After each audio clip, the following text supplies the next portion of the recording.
లోక రక్షణ కోసం తన ప్రాణాలనే పణంగా పెట్టిన ఒక మహాత్యాగి కథ మీకు తెలుసా? దేవతలను కాపాడటానికి తన వెన్నెముకనే ఆయుధంగా మార్చుకోమని చెప్పిన ఆ మహర్షి ఎవరు?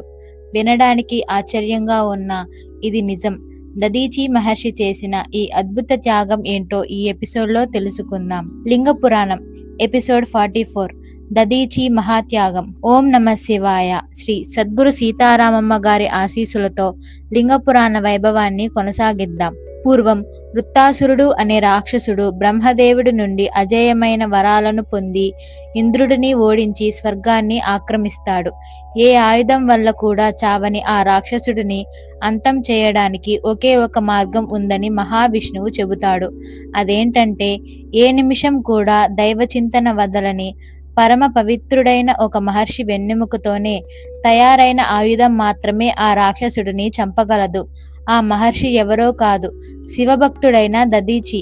దేవతలంతా దదీచి ఆశ్రమానికి వెళ్ళి తమ బాధను చెప్పుకుంటారు.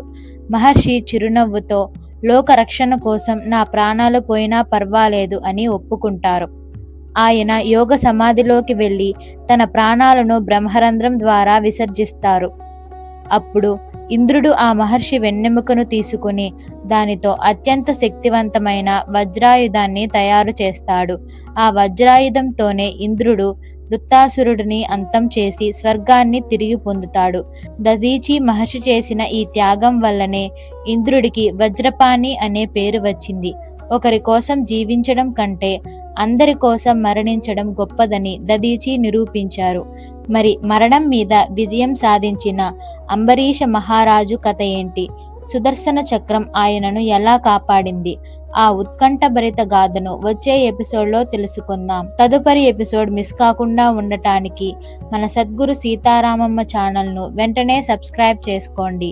ఓం నమ శివాయ.